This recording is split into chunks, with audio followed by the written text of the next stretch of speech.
윤석열, 최재형 각계 약진. 먼저 최재형 전 감사원장의 이야기부터 그 행보부터 살펴보겠습니다.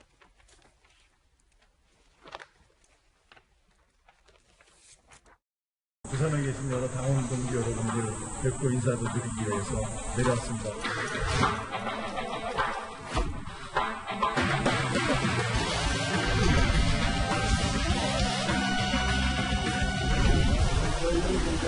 행복한 하루였습니다. 행복한 마음으로 우리의 전국적인 정권 교체, 그리고 보다 나은 대한민국을 만들기 위해서 실시했습니다.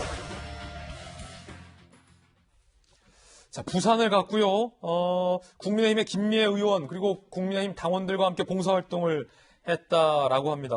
그런데 이 박정아 대표님 상당히 좀 여기에 스토리가 있는 게 최 전 원장과 동행한 김미애 의원이 딸을 입양했고 조카를 또 본인이 키우기도 했었다. 그죠. 뭔가 최재형 전 감사원장의 휴먼 스토리가 좀 맞아떨어지는. 그러니까 이제 다들 알고 계신 것처럼 우리 김미애 의원이 그 딸을 입양했고 어려운 조카도 자기가 본인이 키웠고. 근데 최재형 감사원장, 전 감사원장도 마찬가지로 두 아들을 입양해서 키웠잖아요. 그러니까 이 지금 사회의 어두운 부분이나 혹은 뭐 주류층으로서 뭔가 해야 되는 그런 역할에 대해서 두 사람이 비슷한 스토리를 갖고 있는 것에 대해서 이번 그 청소봉사를 통해서 확인할 수 있는 것 같아요. 그리고 이번에 김미애 의원이 지금 하고 있는 저게 그 국민의힘 당 내에 약자와의 동행이라는 모임을 지금 김미애 의원이 주도하고 있거든요. 그러니까 그 행사의 일환이기도 하고 해서 지금 최재형 감사원장이 당에 우선 당원들과 평당원과 가장 많이 접근하면서 착근하는 것 하나. 두 번째는 본인이 갖고 있는 뭐 미담이라고 할 수 있는 혹은 본인이 갖고 있는 인간에 대한 뭐 존엄 뭐 이런 성격들을 보여줄 수 있는 그런 행보였다고 보여집니다. 그래서 윤석열 전 총장이 그 전에 보여줬던 거랑 완전히 차별되는 그런 행보들을 지금 최재형 전 감사원장이 보여주고 있는데 성과가 어떻게 되는지 한번 좀 지켜볼 대목인 것 같아요. 그렇군요. 그런가 하면 이 최재형 전 감사원장과 윤석열 전 검찰총장이 이른바 이 대권 캠프를 차린 장소도 달라서 눈길을 끌고 있습니다. 함께 보시죠.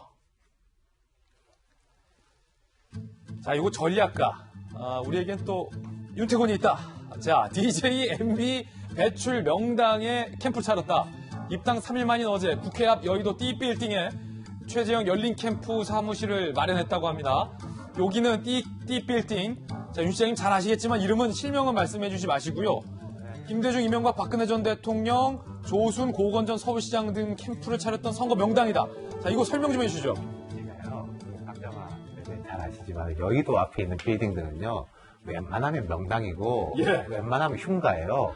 거기서 망한 분도 되게 많고, 된 분도 예를 들어서, 자, 뭐, 김명삼, 김대중 이런 분들이 정치를 수십 년 여의도 앞에서 했는데, 사무실도 많이 옮겨 다녔어요. 여기, 저기 안 써본 데가 거의 없고, 그 여의도 앞에 있는 건물들이 보통 한 20, 30년 됐거든요. 예. 그래서 뭐 웬만한 건물들은 다 각종 캠프들이 있었어요. 그러니까 좋은 스토리도 있고 나쁜 스토리도 다 있는 곳이니까 제가 이제 웬만하면 명당이고 웬만하면 흉가다 그 말씀을 드린 것이고 하지만 국회 코앞에 여의도에다가 한 것은 의미가 있어 보인다. 자, 이 부분 윤석열 후보는 광화문이잖아요. 그렇죠.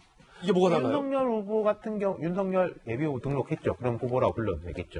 윤석열 후보 같은 경우에는 어쨌든 대중적 지지 기반, 지금은 당과 조금 거리를 두고 밖에서 내 힘으로 모아가지고 그걸 바탕으로 결국 뭐 나중에 단일화 이런 쪽으로 가겠다라는 것이고, 최재형 원장은 대중적 지지 기반 약하죠. 그리고 제가 볼 때는 대중보다는 이런 뭐 정치권, 오피니언 리더 쪽에 대한 평가가 조금 더 높은 면이 있다. 그러니까 나의 강점, 여의도 쪽으로 가서 국민의힘과 이제 입당도 했으니까 아예 그쪽에서 이제 밀착도를 높여 나가겠다. 그러니까 이제 나는 내가 유리한 쪽으로 하겠다라는 그런 전략인 거죠. 그러니까 저는 최재형 전 원장 입장에서는 여의도를 선택한 것은 뭐 샤프한 판단이다. 샤프한 판단이다. 네.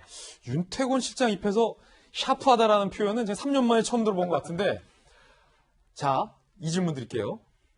당에 최대한 늦게 들어가면서 나의 이 지지세를 중도로 확장하려는 윤석열. 당에 누구보다 재빨리 입당을 해서 당 내의 구심점과 세력을 키워서 당의 경선에서 주인공이 되려 하는 최재형. 네.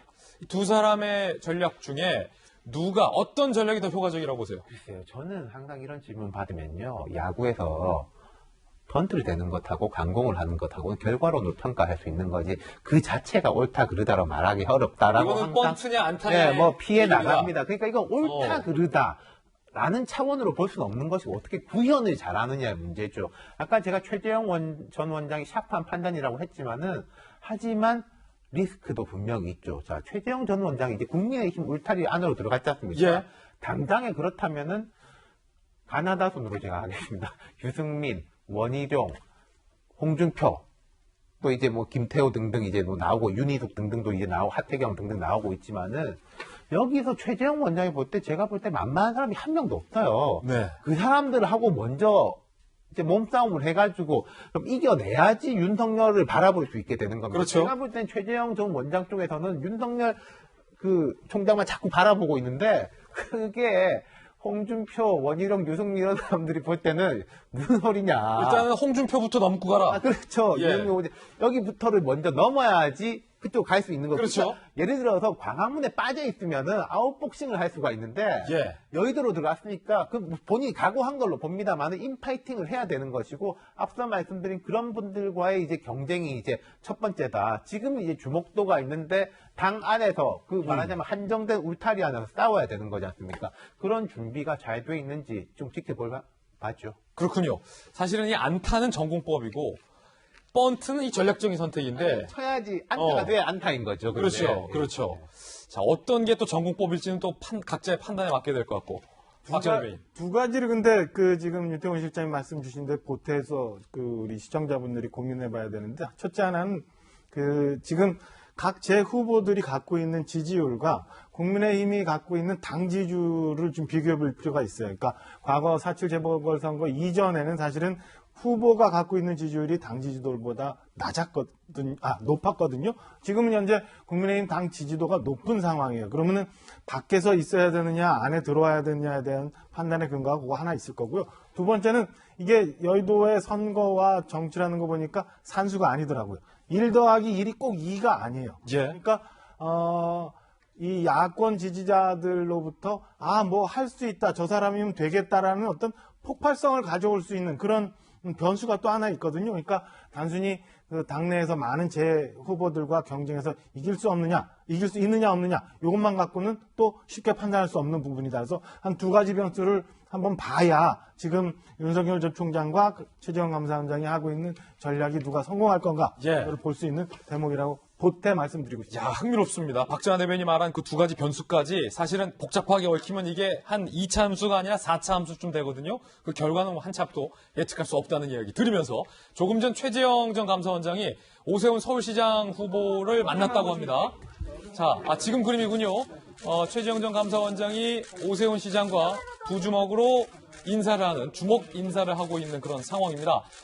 아시다시피 입당을 먼저 선택한 최재형 후보가 당 내에서의 어떤 그런 광폭 행보를 보이고 있는 그런 상황에서 조금 전 오세훈 시장과 만난 영상까지 라이브로 생방송으로 전해드렸습니다.